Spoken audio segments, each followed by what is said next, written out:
नमस्कार, आपके साथ मैं हूं अर्पिता आर्य और आप देख रहे हैं सारा देश 100 खबरें। ईपीएफ पर टैक्स के मामले में संसद में बयान दे सकती है केंद्र सरकार। उम्मीद की जा रही है कि सरकार ये प्रस्ताव वापस ले सकती है। बजट में वित्त मंत्री अरुण जेटली ने ईपीएफ में जमा धनराशि का 60% हिस्सा निकालने पर टैक्स लगाने का प्रस्ताव रखा था। इस मुद्दे पर विवाद बढ़ने पर प्रधानमंत्री नरेंद्र मोदी ने वित्त मंत्री से कहा था कि वो इस मामले में कोई उचित फैसला लें। ईपीएफ पर टैक्स के मुद्दे पर कांग्रेस ने जंतर मंतर पर मोदी सरकार के खिलाफ प्रदर्शन किया। इस दौरान कार्यकर्ताओं ने जमकर नारेबाजी की। देशद्रोह के आरोपी और जेएनयू छात्र संघ के अध्यक्ष कन्हैया मामले में नया मोड़ आ गया है। जेएनयू के रजिस्ट्रार ने कन्हैया पर झूठ बोलने का आरोप लगाया। जेएनयू के रजिस्ट्रार भूपेंद्र का दावा है कि 9 फरवरी को अफजल गुरु को फांसी को लेकर कार्यक्रम की जानकारी कन्हैया को थी और इसके बारे में उसने ये बातें छिपाई। भूपेंद्र के मुताबिक जब कार्यक्रम की परमिशन रद्द की गई थी तो कन्हैया ने उन्हें फोन करके ऐतराज भी जताया था। आरोप है कि किसी कार्यक्रम में देश विरोधी नारे लगाए गए थे। इससे पहले कन्हैया कुमार ने दावा किया था कि उसे 9 फरवरी को अफजल गुरु से जुड़े विवादित कार्यक्रम की कोई जानकारी नहीं थी। जेएनयू छात्र संघ के अध्यक्ष कन्हैया कुमार के खिलाफ पोस्टर लगाने वाले पूर्वांचल सेना के अध्यक्ष आदर्श शर्मा को पुलिस ने गिरफ्तार कर लिया है। आदर्श ने इन पोस्टरों में कन्हैया को गोली मारने वाले को 11 लाख रुपए देने का ऐलान किया था। ये पोस्टर दिल्ली में प्रेस क्लब के बाहर लगाए गए थे। जेएनयू परिसर में लगे नए पोस्टरों ने माहौल गरमा दिया है। ये पोस्टर जेएनयू के पूर्व छात्र और कार्टूनिस्ट गोपाल ने लगाए। इन पोस्टरों में बीजेपी और आरएसएस पर निशाना साधा गया है। पीएम मोदी और बीजेपी अध्यक्ष अमित शाह के कार्टून बनाकर उन पर प्रहार किया गया है। केंद्रीय मानव संसाधन मंत्री स्मृति ईरानी ने जेएनयू और रोहित वेमुला मामले से जुड़ी जानकारी आरएसएस और एबीवीपी के नेताओं से साझा की। बैठक के बाद संघ और एबीवीपी के नेताओं ने कहा कि केंद्र सरकार को बदनाम करने की साजिश रची जा रही है और इसलिए विपक्ष इन मामलों को तूल दे रहा है। केंद्रीय मंत्री थावरचंद गहलोत ने कन्हैया और रोहित वेमुला पर निशाना साधा। गहलोत ने दावा किया कि कन्हैया देश विरोधी गतिविधियों में शामिल था, जबकि रोहित याकूब मेमन का शहीदी दिवस मनाता था। सांसद पप्पू यादव ने एक बार फिर विवादित बयान दिया। उनका कहना है कि कश्मीर में भारत का झंडा जलाना देशद्रोह नहीं। पप्पू ने अपनी बात साबित करने के लिए संविधान का भी हवाला दिया। 2 दिन पहले ही उन्होंने भ्रष्ट नेताओं को पीट पीट कर मारने वाले को इनाम देने का ऐलान भी किया था। कांग्रेस उपाध्यक्ष राहुल गांधी ने एक बार फिर मोदी सरकार पर हमला किया। राहुल गांधी ने कहा कि मोदी सरकार उन पर निजी हमले कर रही है, लेकिन उन्हें इसकी कोई परवाह नहीं। राहुल ने छत्तीसगढ़ के बस्तर में नक्सलियों के एनकाउंटर और सरेंडर पर सवाल उठाते हुए आरोप लगाया कि नक्सलियों के बहाने आदिवासियों और गरीबों को मारा जा रहा है।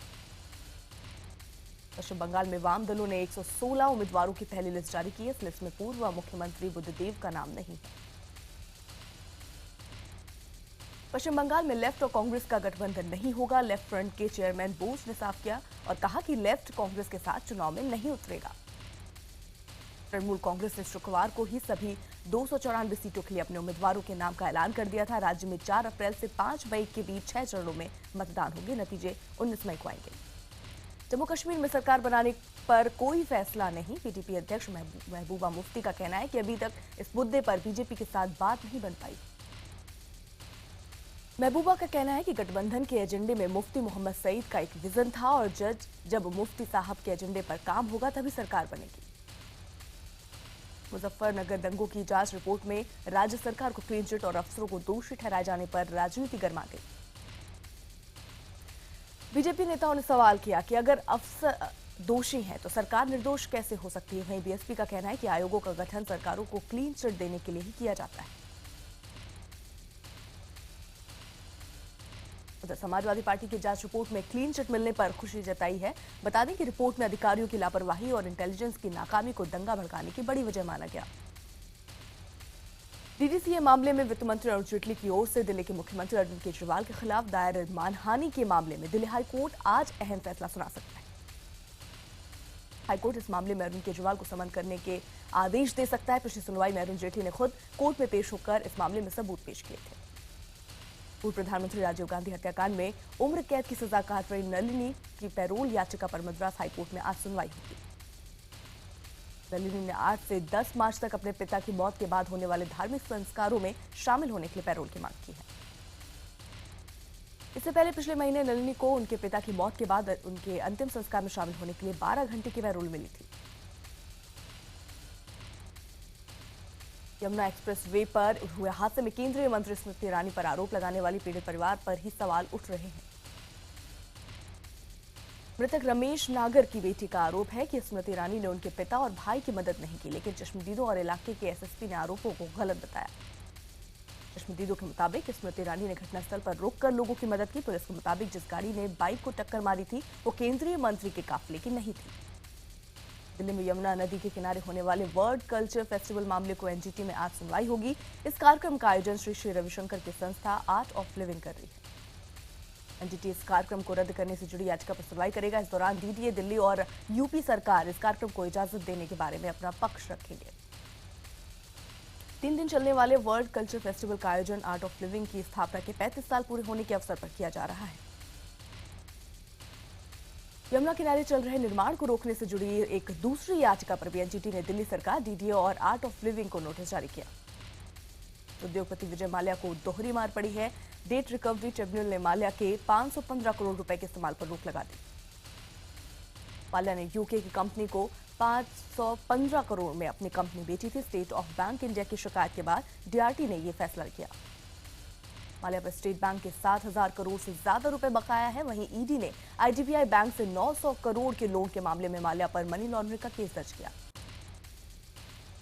एफआईआर में कहा गया कि आईडीबीआई बैंक ने नियमों की अनदेखी कर किंगफिशर एयरलाइंस का लोन पास किया। शक है कि यह पैसा देश के बाहर भेजा गया। I-7 आज अंतर्राष्ट्रीय महिला दिवस के मौके पर दुनिया भर की महिलाओं को सलाम करता है। साल 1975 में संयुक्त राष्ट्र ने 8 मार्च को महिला दिवस घोषित किया था। राजस्थान के बाद उत्तर प्रदेश देश का दूसरा राज्य बन गया है जहां किसी महिला को काजी बनाया गया है। डॉक्टर हिना जहीर नकवी यूपी की पहली महिला काजी बनी है। हिना पेशे से एसोसिएट प्रोफेसर हैं। उनका कहना है कि उनके लिए ये पद बड़ी जिम्मेदारी का है। उनका मकसद महिलाओं के वजूद की लड़ाई लड़ना है। मद्रास हाईकोर्ट के जज जस्टिस बी कमल पाशा ने मुस्लिम पर्सनल लॉ पर सवाल उठाए।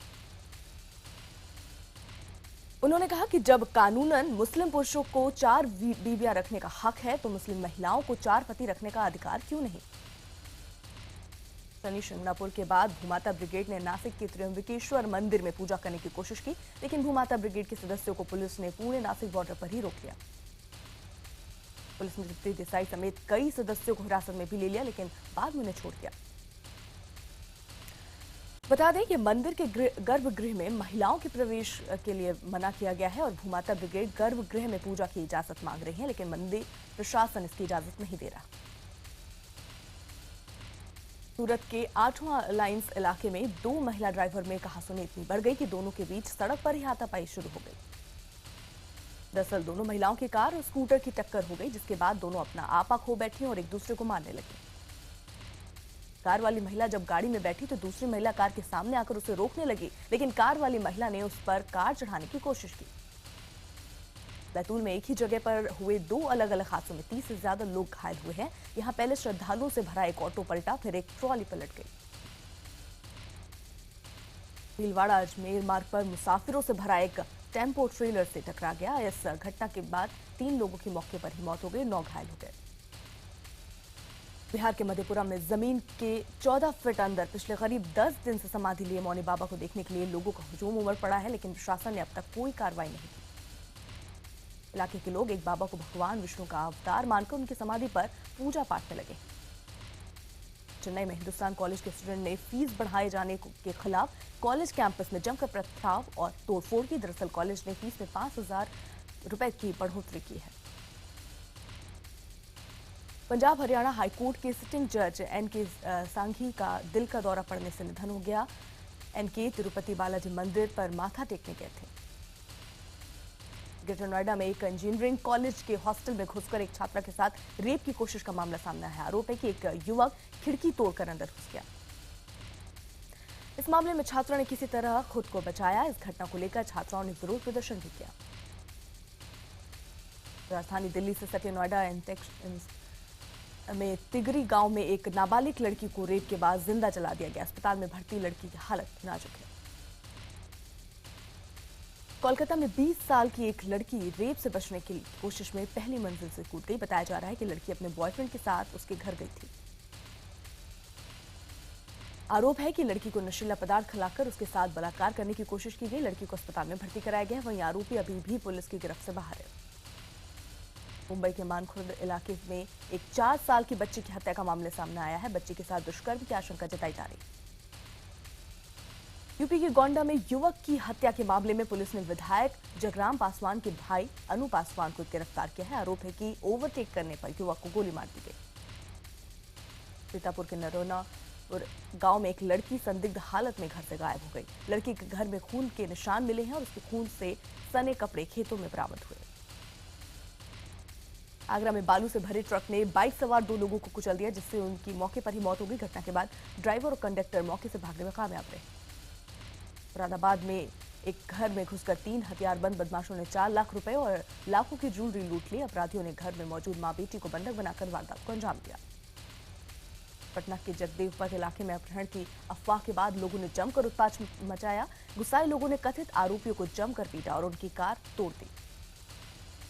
पटना के दानापुर में 4 चोरों ने एक दुकान की छत काटकर लाखों का सामान और नकदी चुरा ली। चोरी की ये वारदात दुकान में लगे सीसीटीवी कैमरे में कैद हो गई। इंदौर से 7वीं बार ग्रीन कॉरिडोर बनाकर 5 लोगों को नई जिंदगी दी गई। 22 साल की युवक के ब्रेन डेड होने के बाद उसका लीवर, किडनी, आंखें और दिल को दूसरे मरीज के साथ ट्रांसप्लांट कराने के लिए दिल्ली पहुंचाया गया। रायपुर में दृष्टिहीन बच्चों के लिए ब्रेल लिपि वाले गेम्स को लॉन्च किया गया। इस किताब में ब्रेल लिपि में 38 ऐसे गेम्स हैं जिनसे बच्चों का मनोरंजन होगा। रिलायंस जियो की फ्री वाईफाई सुविधा देश के 5 बड़े क्रिकेट स्टेडियम में मुहैया कराई गई है। ये मुफ्त सुविधा T20 वर्ल्ड कप के दौरान दी जाएगी। रिव्यू लॉन्च का मौका होने के चलते इस दौरान सभी डेटा सर्विसेज फ्री और अनलिमिटेड होंगी। इस सुविधा को इस्तेमाल करने के लिए आपको वाईफाई पासवर्ड के तौर पर अपने मोबाइल नंबर का इस्तेमाल करना होगा।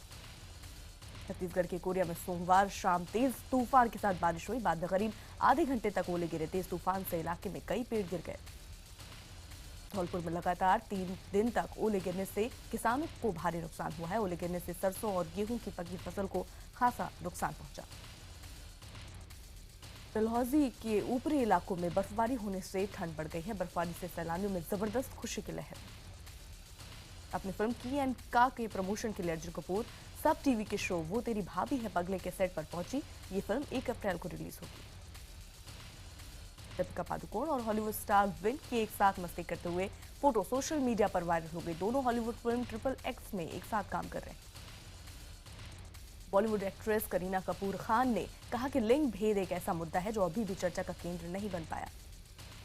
दरअसल करीना की अगली फिल्म की एंड का में वो एक वर्किंग लेडी का रोल निभा रही हैं, जबकि उनके पति को हाउसवाइफ जैसा किरदार दिया गया है। खबर है कि सलमान खान बहुत ही जल्द शादी के बंधन में बनने जा रहे हैं। सलमान अपनी गर्लफ्रेंड लूलिया वंतूर के साथ साल के अंत में शादी करेंगे। सलमान खान ने अपनी फिल्म सुल्तान का टीजर शाहरुख की फिल्म फैन के साथ रिलीज करने का फैसला किया। बता दें कि फिल्म फैन 15 अप्रैल को रिलीज होगी। आलिया भट्ट और पाकिस्तानी स्टार फवाद खान की जोड़ी फिल्म मेकर मैगजीन के कवर पेज पर नजर आएगी। मुंबई में सोमवार को कवर पेज रिलीज किया गया। इंग्लैंड के टॉकिंग में पत्नी को पीठ पर लादकर माफ कीजिएगा प्रतियोगिता का आयोजन किया गया। इस प्रतियोगिता में एक अमेरिकी दंपति ने जीत हासिल की। दुनिया में पहली बार यूट्रस का सफल ट्रांसप्लांट किया गया है। अमेरिका में 26 साल की महिला के शरीर में यूट्रस को ट्रांसप्लांट किया गया। जन्म से ही महिला के शरीर में यूट्रस नहीं था। अश्लील वीडियो बनाने और उसे इंटरनेट पर डालने के मामले में फॉक्स न्यूज के एंकर एरीन को 368 करोड़ रुपए का हर्जाना मिलेगा। एक शख्स ने होटल कर्मी की मदद से एरीन का न्यूड वीडियो बनाया था। पाकिस्तान में हुए आत्मघाती हमले में 8 लोगों की मौत हो गई, जबकि कई घायल हो गए। यह हमला कोर्ट के बाहर हुआ। दुनिया के याल्टा जू में इन दिनों 3 नन्हे मेहमानों के आने से रौनक काफी बढ़ गई है। दरअसल यहां 2 बाघिनों ने 3 बच्चों को जन्म दिया। एशिया कप टीम के जीत के बाद भारतीय टीम के कोलकाता पहुंचने पर भव्य स्वागत हुआ। टीम इंडिया ने रविवार को फाइनल में बांग्लादेश को हराकर 6ठी बार खिताब पर कब्जा किया। हिमाचल प्रदेश के धर्मशाला में पाक भारत मैच विवाद के बीच सोमवार को पाक सुरक्षा दल धर्मशाला पहुंचा और उन्होंने स्टेडियम में सुरक्षा व्यवस्था का जायजा लिया। ये जांच दल बुधवार को पाकिस्तानी गृह मंत्री को सुरक्षा के मसले पर अपनी रिपोर्ट सौंपेगा। वहीं ये दल आज हिमाचल के मुख्यमंत्री, BCCI अधिकारी और गृह मंत्रालय के अधिकारियों से भी मिलेगा। बीसीसीआई सचिव अनुराग ठाकुर ने एक बार फिर साफ किया कि भारत पाकिस्तान मैच का आयोजन धर्मशाला में होगा। साथ ही आईसीसी ने उम्मीद जताई है कि पाकिस्तान की सारी परेशानियां सुलझा ली जाएंगी। वहीं T20 वर्ल्ड कप के लिए नीदरलैंड, ओमान और बांग्लादेश की टीम धर्मशाला पहुंच गई है। बता दें कि 9 मार्च को धर्मशाला में ग्रुप ए के 2 मैच खेले जाएंगे। T20 वर्ल्ड कप को लेकर मुंबई के डिब्बे वालों ने खास तैयारी की है। अब डिब्बे वाले वर्ल्ड कप की टी-शर्ट पहनकर इसके प्रचार में जुट गए हैं। टेनिस सुंदरी मारिया शारापोवा ने चौंकाने वाला खुलासा किया है। शारापोवा ने मुताबिक ऑस्ट्रेलियन ओपन के लिए हुए जनवरी में उन्होंने ड्रग टेस्ट में वो फेल हो गई थी। शारापोवा प्रतिबंधित दवा मेडोनिन जैसी दोषी पाई गई। शारापोवा ने बताया कि वो स्वास्थ्य वजहों से 2006 से ये दवा ले रही। शारापोवा के मुताबिक जो दवा वो ले रही थी वो प्रतिबंधित दवाओं की लिस्ट में नहीं थी, लेकिन 1 जनवरी को वाडा ने कुछ बदलाव किए। उसके बाद ये दवा प्रतिबंधित दवाओं की लिस्ट में शामिल हो गई।